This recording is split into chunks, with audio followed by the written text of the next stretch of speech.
어둠이 짙게 깔린 방 안, 공기마저 숨을 죽인 듯 고요합니다.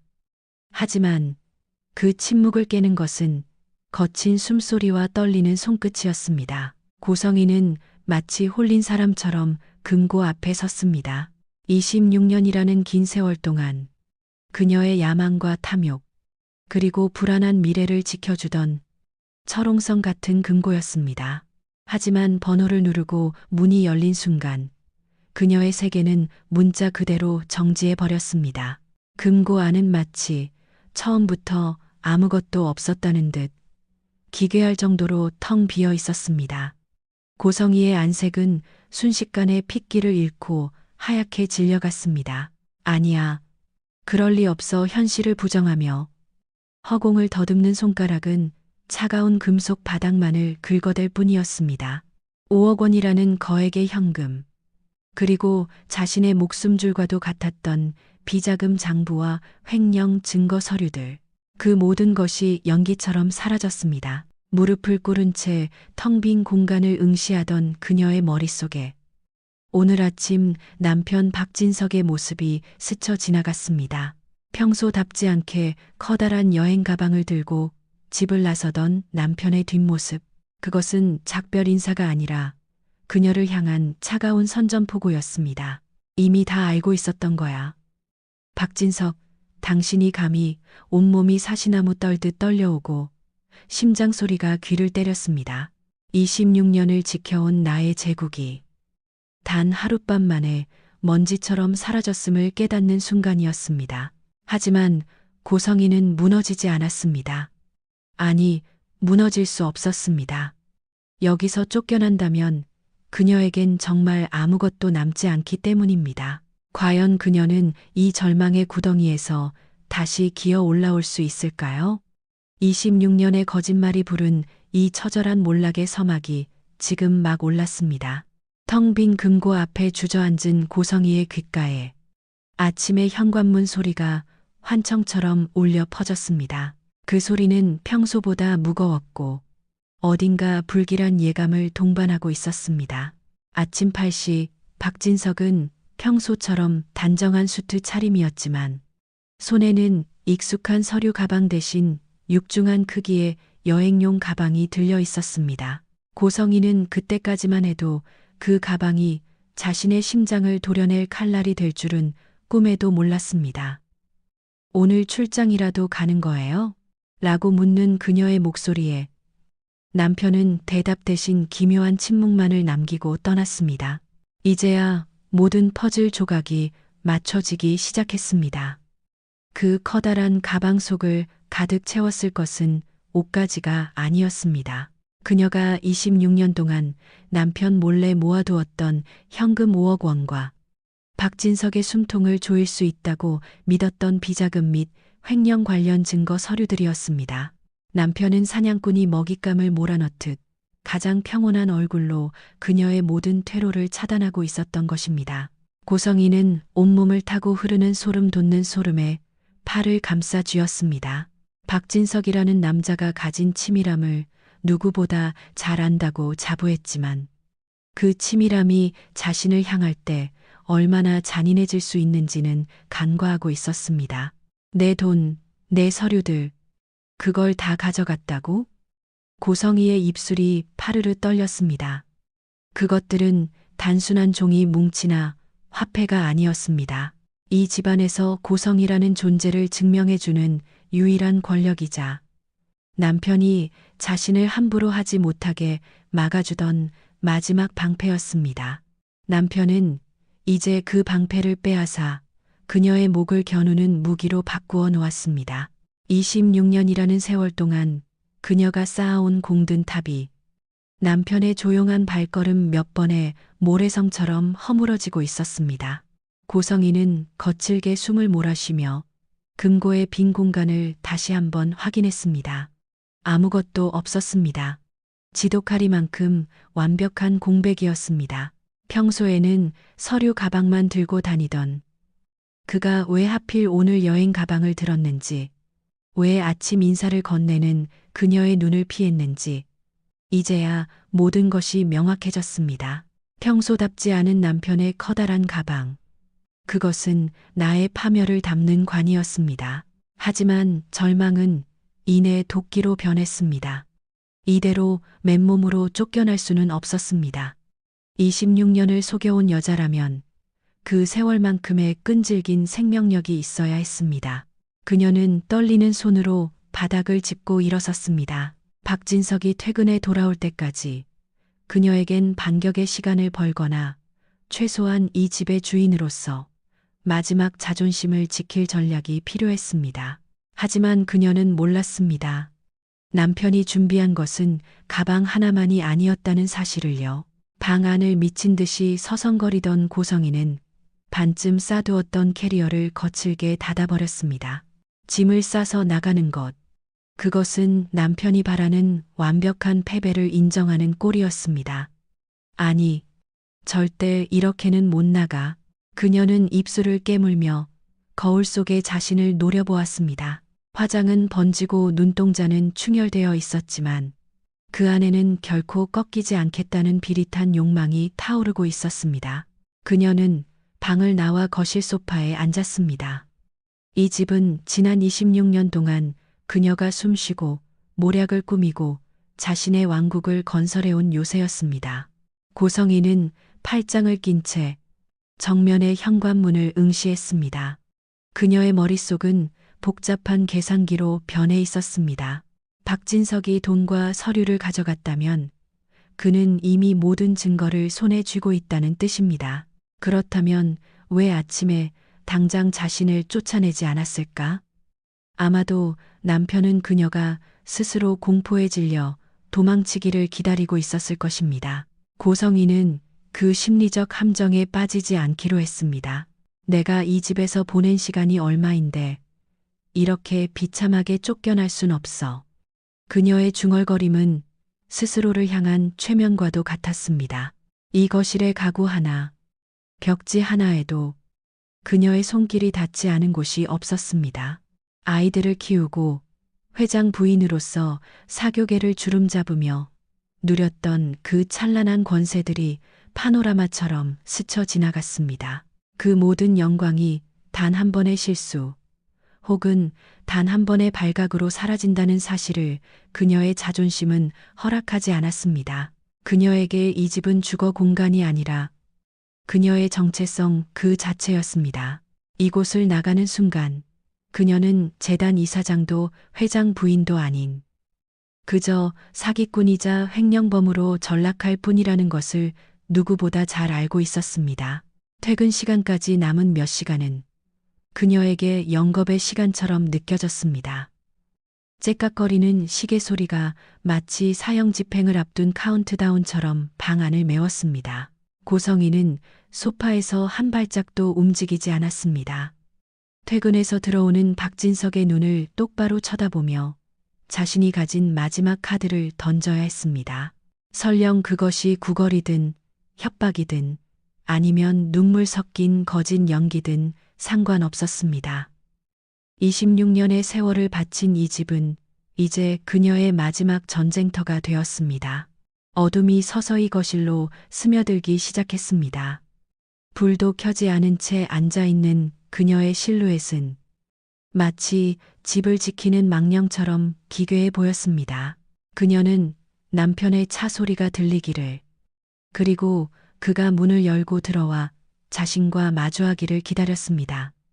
과연 그녀의 버티기는 분노한 사자의 발톱을 피할 수 있을까요? 같은 시각 박진석 회장의 사무실은 폭풍 전야의 고요함이 감돌고 있었습니다. 책상 앞에 앉은 박진석의 시선은 서류가 아닌 소파 위에 놓인 커다란 여행 가방에 머물러 있었습니다. 아침에 집에서 들고 나온 그 가방은 이제 팽팽하게 부풀어 올라 고성이의 26년치 범죄를 묵직하게 담아내고 있었습니다. 박진석은 서류를 내려놓고 가만히 눈을 감았습니다. 아내를 믿었던 세월만큼 그의 가슴 속에는 배신감이라는 차가운 얼음 송곳이 박혀 있었습니다.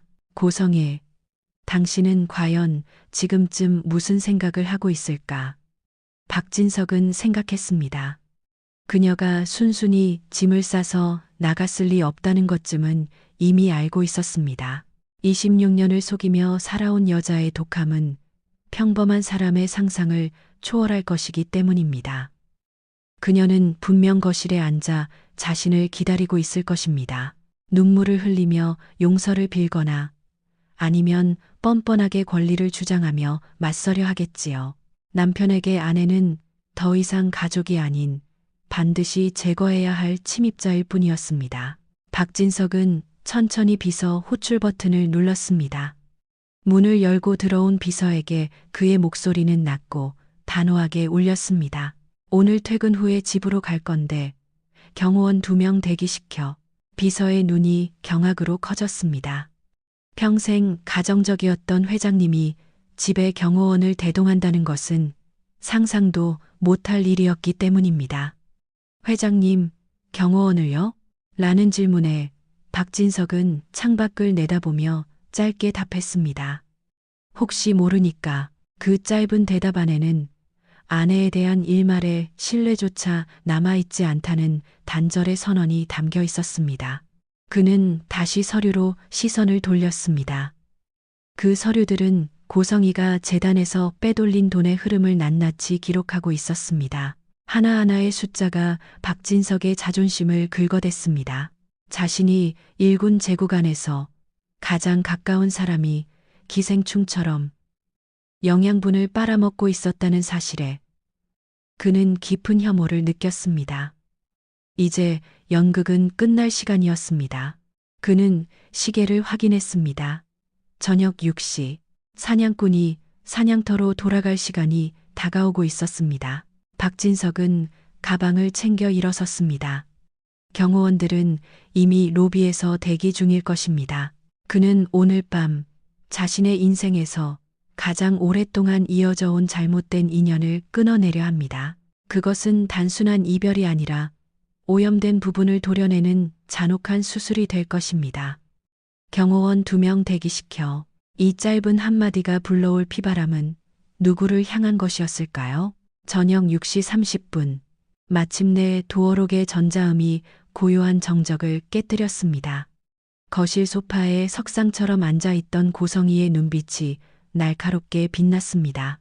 현관문이 열리고 들어온 박진석은 거실에 버티고 서 있는 아내를 발견하자마자 혐오감이 가득 섞인 얼굴로 미간을 찌푸렸습니다. 내가 그 면상 나한테 보이지 말랬지? 그의 목소리는 겨울바람보다 더 차갑게 거실을 얼려버렸습니다. 고성이는 황급히 일어나 남편에게 다가갔습니다. 여보, 얘기 좀 해. 내 말 좀 들어보라고. 그녀의 목소리에는 절박함과 억울함이 뒤섞여 있었습니다. 하지만 박진석은 차가운 손뼉으로 그녀의 접근을 차단했습니다. 얘기할 거 없어. 이미 조사는 다 끝났으니까. 그 짧은 말 한마디에 고성이는 가슴이 철렁 내려앉았습니다. 그녀는 무릎이라도 꿇을 기세로 매달렸습니다. 여보, 제발 내가 왜 그랬는지 설명할 기회를 줘. 하지만 박진석의 시선은 이미 그녀를 인간으로 보고 있지 않았습니다. 그는 현관 쪽을 가리키며 단호하게 명령했습니다. 나가, 지금 당장. 그 명령은 26년의 세월을 단칼에 베어버리는 사형 선고와 같았습니다. 고성이가 비명을 지르며 버티려 하자 박진석은 그녀의 팔을 거칠게 잡아챘습니다.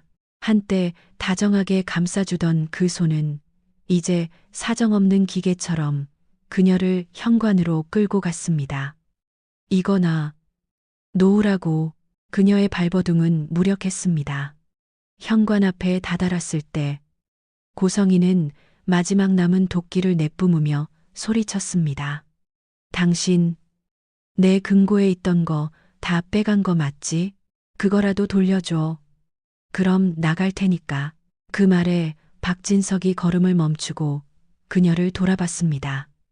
그의 입가에는 비릿한 비웃음이 걸렸습니다. 이 집에 들어올 때 맨몸으로 들어왔으니 나갈 때도 맨몸으로 나가. 박진석의 냉혹한 말과 함께 고성이의 몸은 차가운 복도로 밀려났습니다. 그리고 뒤이어 들려온 것은 쾅하는 굉음과 함께 굳게 닫힌 현관문 소리였습니다. 사랑이라 믿었던 26년의 종말은 차가운 현관문 소리와 함께 찾아왔습니다. 복도에 홀로 남겨진 고성이는 미친 사람처럼 문을 두드렸습니다. 박진석, 문 열어. 당신이 어떻게 나한테 이래. 하지만 인터폰에서도 문 너머에서도 아무런 대답이 없었습니다. 닫힌 문 너머로 들리는 남편의 마지막 비웃음. 그것은 끝이 아닌 시작이었습니다. 손등이 벌겋게 부어오를 정도로 문을 두드리던 고성의 앞에 엘리베이터 문이 열리며 딸 영나가 나타났습니다. 지옥 같은 어둠 속에서 한 줄기 빛을 발견한 듯 고성이는 영나에게 달려갔습니다. 영나야, 영나야, 엄마 좀 도와줘. 아빠가 미쳤나 봐. 문을 안 열어줘. 눈물 범벅이 된 엄마의 얼굴을 본 영나는 잠시 멈춰 섰습니다. 하지만 영나의 눈동자에는 걱정 대신 깊은 혐오와 피로함이 서려 있었습니다. 영나는 엄마의 몰골을 위아래로 훑어본 뒤 차갑게 입을 열었습니다. 엄마, 결국 이렇게 됐네요. 그 한마디는 고성이의 심장에 비수를 꽂았습니다. 영나야, 지금 그게 무슨 소리야? 엄마가 쫓겨났다니까. 고성이는 딸의 팔을 붙잡으며 매달렸지만 영나는 그 손을 벌레라도 보듯 뿌리쳤습니다. 엄마가 결국 이렇게 될 줄 알았어요. 그러게 왜 뒤에서 그런 짓을 하고 다녀요? 뻔한 결말이었어요. 엄마라는 이름으로 행했던 억압이 날카로운 칼날이 되어 그녀의 가슴을 찌릅니다. 고성이는 자신의 귀를 의심했습니다. 세상 모든 사람이 등을 돌려도 자신이 그토록 집착하며 키운 딸만큼은 제 편일 거라 믿었기 때문입니다. 영나는 무표정한 얼굴로 현관 비밀번호를 누르기 시작했습니다. 엄마, 이제 저는 엄마 편들 수 없어요. 아빠를 속이고 우릴 속인 건 엄마잖아요. 고성이는 문 안으로 들어가려는 딸의 옷자락을 붙잡고 절규했습니다. 너까지 나한테 등 돌리는 거야? 내가 널 어떻게 키웠는데. 영나는 문틈 사이로 마지막 진심을 던졌습니다. 엄마가 먼저 우릴 버리셨잖아요. 절 억압하고 아빠를 속이고 이제 그만하세요. 문이 닫히고 고성이는 다시 차가운 복도 바닥에 주저앉았습니다. 자식은 부모의 거울이라고 했던가요? 그녀가 평생 가르친 냉정함과 계산적인 태도가 이제 그대로 자신에게 돌아오고 있었습니다. 딸의 입에서 나온 충격적인 한마디는 고성이의 마지막 정신줄을 놓게 만들었습니다. 과연 그녀에게 남은 조각난 자존심이 다시 일어설 힘을 줄 수 있을까요? 집 안으로 들어온 영나를 기다리고 있는 것은 무겁게 가라앉은 거실의 공기였습니다. 소파에 앉아있던 박진석은 딸을 바라보며 자리를 권했습니다. 영나야, 앉아봐라. 영나는 떨리는 몸을 누르며 아버지 앞에 앉았습니다. 긴 침묵 끝에 박진석이 무겁게 입을 뗐습니다. 너희 엄마가 벌였던 일들 너도 다 알고 있었니? 그 질문에 영나는 참아왔던 눈물을 터뜨렸습니다. 아빠, 저 너무 힘들었어요. 완벽해 보였던 가정의 이면에는 골마 터진 아이의 눈물이 숨겨져 있었습니다. 영나는 그동안 고성이가 자신을 얼마나 숨막히게 억압했는지, 그리고 엄마의 수상한 행적을 어떻게 뒤쫓게 되었는지 고백하기 시작했습니다. 처음엔 엄마가 바람을 피우는 줄 알았어요. 자꾸 멀리 나가시니까. 그래서 몰래 따라갔는데 거기서 우진 오빠를 만나는 걸 봤어요. 박진석은 딸의 이야기를 들으며 주먹을 꽉 쥐었습니다. 고성이는 자신의 범죄를 숨기기 위해 딸에게조차 진실을 말하지 않았고 그 과정에서 영나는 혼자서 감당할 수 없는 비밀의 무게에 짓눌려 있었던 것입니다. 우진 오빠가 간 경화라는 거, 이식받았다는 거 다 알게 됐는데 아빠한테 말하면 너무 충격받으실까봐 말 못했어요. 죄송해요, 아빠. 영나의 울음소리가 거실을 가득 채웠습니다. 박진석은 그런 딸을 품에 안았습니다. 미안하다, 영나야. 내가 네 엄마를 너무 믿었어. 너한테 너무 소홀했구나. 박진석의 눈에도 회한의 눈물이 고였습니다.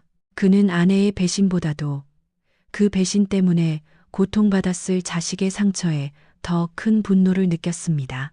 박진석은 울다 지친 딸의 어깨를 토닥이며 단호하게 말했습니다. 걱정 마라. 너는 이 집에서 나갈 필요 없어. 여기가 내 집이야. 엄마가 어떻게 되든 너는 내 딸이다. 영나는 아버지의 품 안에서 비로소 안도의 한숨을 내쉬었습니다.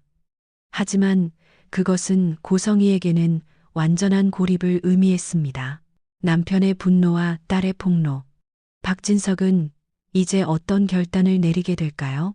그 결단은 고성이가 상상하는 것보다 훨씬 더 잔혹한 형태가 될 것입니다.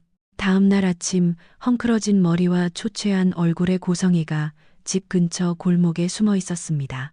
밤새 차 안에서 떨며 기회를 엿보던 그녀는 박진석의 차가 집을 나서는 것을 확인하자마자 도둑처럼 집 안으로 잠입했습니다. 지문 인식이 아직 지워지지 않았다는 사실에 안도하며 그녀가 향한 곳은 안방이었습니다. 분명히 어딘가에 숨겨둔 돈이 있을 거야. 박진석이 그 돈을 다 들고 다닐 리 없어. 그녀는 미친 듯이 서랍을 뒤지기 시작했습니다.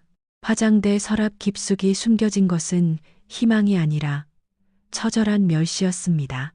서랍 하나하나를 뒤엎고 화장품들을 바닥으로 쓸어버렸지만 귀중품은커녕 비상금 한 푼 보이지 않았습니다.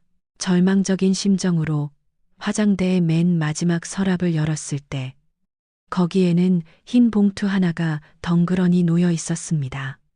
고성이는 떨리는 손으로 봉투를 집어들었습니다. 수억 원의 수표를 기대하며 봉투를 열었을 때 그녀의 눈앞에 나타난 것은 10,000원짜리 지폐 딱 2장이었습니다. 그리고 그 옆에 놓인 작은 쪽지 하나. 뻔하게도 여길 또 들어왔네. 이 돈으로 교통비나 하고 다시는 눈앞에 나타나지 마. 남편의 필체로 적힌 그 쪽지는 어떤 욕설보다도 잔인했습니다. 고성이는 온몸의 피가 거꾸로 솟는 기분을 느꼈습니다. 박진석이 치밀한 놈. 그녀는 쪽지를 구겨 바닥에 던지고 소리를 질렀습니다. 화장대 위에 거울을 깨뜨리고 침대 시트를 갈기갈기 찢었지만 돌아오는 것은 텅 빈 방 안의 공허한 메아리뿐이었습니다. 남편은 그녀가 다시 이 집을 찾을 것까지 예상하고 있었습니다. 그녀의 모든 동선과 사고방식을 손바닥 위에 올려두고 비웃고 있었던 것입니다. 통장은 동결되었고 금고는 비었으며 이제 수중에 남은 것은 굴욕적인 20,000원뿐이었습니다. 고성이는 바닥에 주저앉아 거친 숨을 몰아쉬었습니다. 하지만 그녀의 눈동자에는 이제 슬픔이 아닌 도끼 어린 광기가 서리기 시작합니다. 좋아, 박진석. 너도 한번 당해봐. 쪽지를 구긴 그녀의 눈동자에는 이제 파멸을 향한 마지막 발악이 이글거리고 있었습니다. 집에서 굴욕적인 20,000원만을 손에 쥔 채 쫓겨난 고성이가 마지막으로 발길을 옮긴 곳은 자신이 이사장으로 있던 재단 건물이었습니다. 그녀는 흐트러진 옷매무새를 다듬으며 당당하게 정문으로 걸어갔습니다. 이곳은 그녀가 박진석의 아내로서 그리고 한 집단의 수장으로서 위세를 떨치던 유일한 성역이었습니다. 하지만 정문을 채 통과하기도 전에 검은 제복을 입은 경비원들이 그녀의 앞을 가로막았습니다. 비켜요. 내가 누군지 몰라?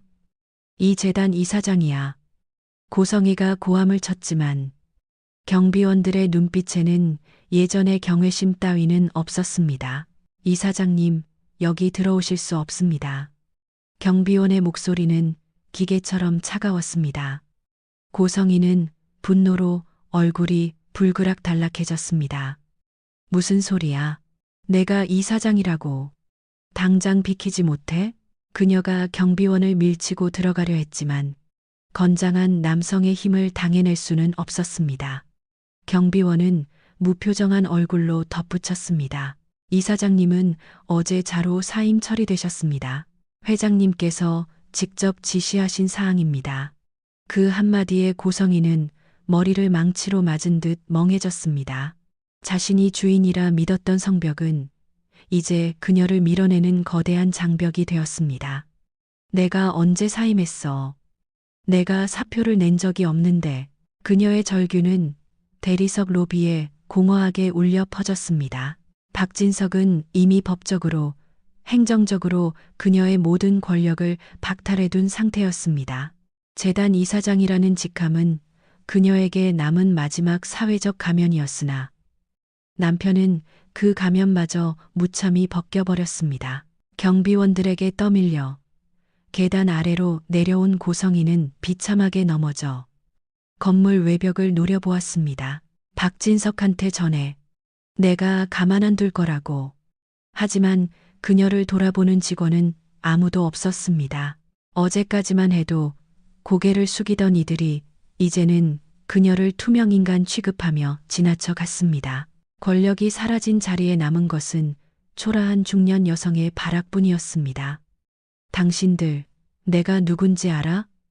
라는 외침은 공허한 메아리가 되어 돌아올 뿐이었습니다. 고성이는 비틀거리는 걸음으로 재단을 떠나며 이제 마지막 남은 핏줄, 아들 성재에게 모든 희망을 걸기로 했습니다. 고성이는 광기에 휩싸인 채 박성재의 부사장실 문을 박차고 들어갔습니다. 업무에 집중하던 성재는 갑작스러운 엄마의 등장에 미간을 찌푸리며 일어났습니다. 당신이 여기 어떻게? 성재의 말이 끝나기도 전에 고성이는 책상으로 달려들어 아들의 멱살을 잡았습니다. 너지? 네가 다 말한 거지. 네가 박진석한테 고자질해서 내가 이렇게 된 거잖아. 그녀의 비명에는 배신감과 공포가 뒤섞여 있었습니다. 가장 사랑했고 자신의 야망을 이어받길 바랐던 아들이었습니다. 하지만 성재는 예전의 유약한 아들이 아니었습니다. 그는 차가운 눈빛으로 엄마의 손을 뿌리쳤습니다. 갑자기 찾아와서 무슨 말씀이십니까? 저는 아버지께 아무 말도 하지 않았습니다. 성재의 목소리에는 일말의 감정도 섞여 있지 않았습니다. 고성이는 비웃으며 다시 성재를 밀쳤습니다. 거짓말 마. 내가 아니면 그 양반이 어떻게 알았겠어? 그녀는 아들의 사무실 집기들을 집어 던지며 히스테리를 부렸습니다. 성재는 뒤로 물러나며 낮게 읊조렸습니다. 제가 말하지 않았습니까? 들키지 않게 잘 숨기라고. 이건 전적으로 당신 실력 부족입니다. 가장 사랑했던 아들의 입에서 나온 경찰이라는 단어만큼이나 차가운 조롱의 고성이는 손을 떨었습니다. 그녀가 손을 들어 성재의 뺨을 때리려 하자 성재는 허공에서 그녀의 손목을 강하게 낚아챘습니다. 이제 당신, 내 어머니 아닙니다. 여기는 회사니 업무 방해하지 말고 나가세요. 성재는 주저없이 내선 전화를 들어 경호실에 연락했습니다. 부사장실입니다. 여기 업무 방해하시는 분 계시니 경찰서로 모셔다 드리세요. 고성이는 자신의 귀를 의심했습니다. 너 지금 뭐 하는 거야? 내가 네 엄마야. 하지만 성재는 차갑게 시선을 돌려 서류를 보기 시작했습니다. 곧바로 들이닥친 경호원들에게 팔이 잡혀 끌려나가는 순간에도 고성이는 아들의 이름을 부르짖었습니다. 복도로 끌려나가는 고성이의 시야에 들어온 아들의 표정은 과연 분노였을까요? 아니면 해방감이었을까요? 문이 닫히는 순간 성재가 내뱉은 깊은 한숨은 26년의 악연을 끊어낸 자의 마지막 호흡처럼 무거웠습니다. 경찰서 유치장의 차가운 쇠창살 아래 고성이는 넋이 나간 표정으로 앉아 있었습니다. 업무 방해로 연행된 그녀에게 경찰이 건넨 서류는 아들의 배신보다 더 잔인한 현실을 일깨워 주었습니다. 고성희 씨, 박진석 씨가 제기한 이혼 소송이 어제 접수되었습니다. 경찰의 말에 그녀는 심장이 멎는 것 같았습니다. 철창 너머로 들려온 이혼 통보. 그녀의 세계는 그렇게 완전히 조각나 버렸습니다. 26년이라는 긴 시간 동안 쌓아온 가정이 단 몇 장의 종이로 부정당하고 있었습니다. 이혼 소송, 어제요? 그럴 리가 없어요. 우리가 같이 산 세월이 얼마인데. 고성희는 실성한 듯 중얼거렸습니다. 하지만 경찰의 태도는 단호했습니다. 신원 보증해줄 사람 있으면 연락하세요. 없으면 일단 여기 계셔야 합니다. 그녀는 떨리는 손으로 핸드폰을 들었습니다. 딸 영나에게 전화를 걸었지만 돌아오는 것은 차가운 기계음 뿐이었습니다. 아들 성재에게도 수십 번 전화를 걸었지만 신호음조차 가지 않았습니다. 그녀가 그토록 억압하고 조종하려 했던 자식들은 이제 엄마의 번호를 수신 차단하는 것으로 그들의 의사를 표시하고 있었습니다. 유치장의 딱딱한 의자에 앉아 텅 빈 핸드폰 화면을 바라보는 그녀에게 이제 남은 사람은 단 한 명도 없었습니다. 자신이 평생을 바쳐 지키려 했던 것들이 사실은 모래 위에 세운 성이었음을 깨닫는 데는 그리 오랜 시간이 걸리지 않았습니다. 그녀는 스스로를 세상에서 가장 똑똑한 전략가라고 믿었지만 정작 자신의 편은 한 명도 만들지 못했습니다. 26년의 거짓말이 부른 대가는 지독한 고독이었습니다. 밤이 깊어지자 유치장의 한기는 뼛속까지 스며들었습니다. 고성희는 무릎을 안고 웅크린 채 어둠 속을 응시했습니다. 내일이면 박진석이 자신을 구해주러 올 것이라는 헛된 희망조차 이제는 먼지처럼 사라졌습니다. 그녀가 기다리는 것은 남편의 자비가 아니라 그가 준비한 더 거대한 심판이라는 사실을 직감하고 있었기 때문입니다. 텅 빈 핸드폰 화면을 바라보는 그녀에게 이제 남은 사람은 단 한 명도 없었습니다. 다음 날 경찰서로 들어서는 박진석의 발걸음은 한치의 흔들림도 없었습니다. 그는 두툼한 서류 가방을 든 변호사와 함께 조사실로 향했습니다. 유치장에서 초췌한 모습으로 나온 고성희는 남편을 보자마자 짐승 같은 비명을 지르며 달려들려 했습니다. 여보, 당신이 어떻게 나한테 이럴 수 있어. 우리 26년을 살았잖아. 하지만 박진석은 그녀를 쳐다보지도 않은 채 경찰관에게 서류를 건넸습니다. 저 사람 제 아내 아닙니다. 이혼 소송 중이고 오늘 이 사람을 횡령과 사기 혐의로 고소하러 왔습니다. 26년의 거짓말에 대한 대가는 차가운 수갑과 남편의 잔인한 외면이었습니다. 박진석이 제출한 서류에는 고성희가 재단 카드와 계좌를 이용해 비자금 100억 원을 조성한 내역이 낱낱이 기록되어 있었습니다. 증거 자료가 워낙 방대하고 치밀하여 경찰관들조차 혀를 내두를 정도였습니다. 고성희는 바닥에 주저앉아 절규했습니다. 당신이 먼저 시작했잖아. 당신 돈이 다 내 돈 아니야? 박진석은 비로소 그녀의 눈을 똑바로 응시하며 차갑게 말했습니다. 당신이 나한테 한 것만큼 당신도 똑같이 당해봐. 박진석은 고성희의 비명 소리를 뒤로하고 조사실을 나갔습니다. 그는 이제 더 이상 그녀의 눈물에 속지 않았고 그녀의 절규에 가슴 아파하지 않았습니다.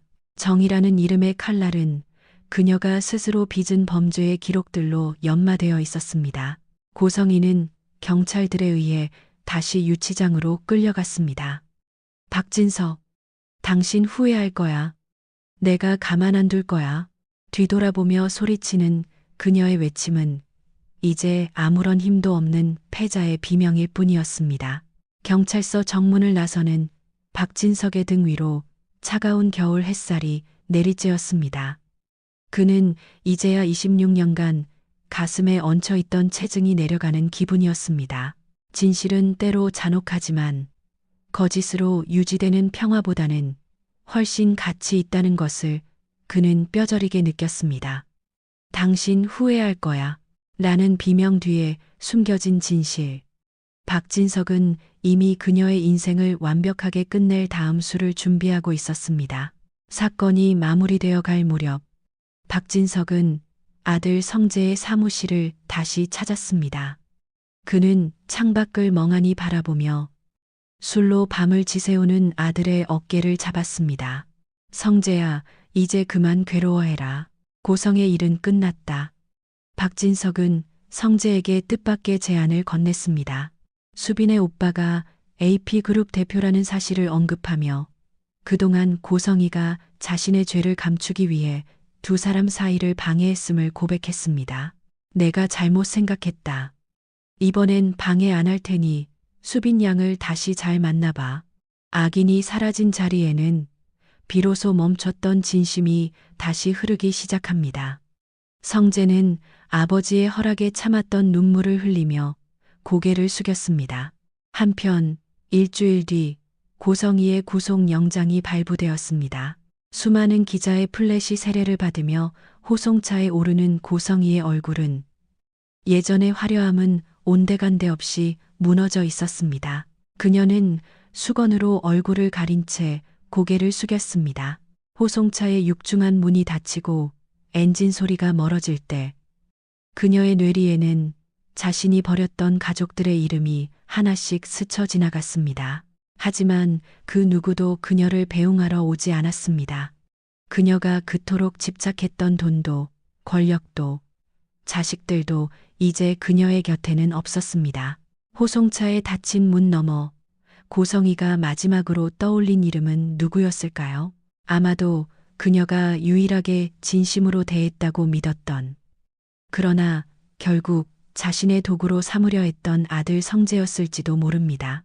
하지만 이제 그 모든 것은 의미 없는 질문이 되어 차가운 아스팔트 위로 흩어질 뿐입니다. 평화로운 저녁, 박진석 회장의 거실에는 이제 더 이상 고성이의 날카로운 목소리가 들리지 않습니다. TV에서는 재단 이사장 100억 횡령 혐의 구속이라는 뉴스가 흘러나오고 있고 박진석과 딸 영란은 조용히 식사를 이어갑니다. 뉴스 화면 속 호송차에 오르는 고성이의 뒷모습을 보며 영란은 조용히 눈물을 훔치지만 이내 아버지의 따뜻한 손길에 미소를 되찾습니다.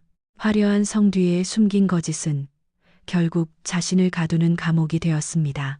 26년이라는 긴 시간 동안 쌓아 올린 공든탑은 진실이라는 작은 균열 하나에 무참히 무너져 내렸습니다.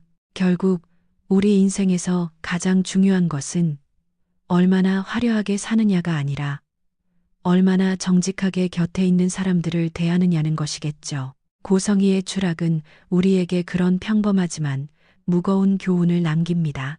오늘의 이야기는 여기까지입니다. 거짓으로 쌓은 성의 최후, 여러분은 어떻게 보셨나요? 다음 이야기가 궁금하시다면 구독과 좋아요, 알림 설정 부탁드립니다. 저는 더 흥미진진한 이야기로 다시 찾아뵙겠습니다. 시청해 주셔서 감사합니다. 모든 원고 작성이 완료되었습니다. 이 30분 분량의 대본은 고성이의 몰락 과정을 통해 시청자들에게 강력한 카타르시스와 인과응보의 메시지를 전달하도록 구성되었습니다. 혹시 이 내용을 기반으로 유튜브 쇼츠용 요약본이나 제목, 태그 설명란 SEO 최적화 작업이 필요하신가요? 필요하시다면 바로 도와드리겠습니다.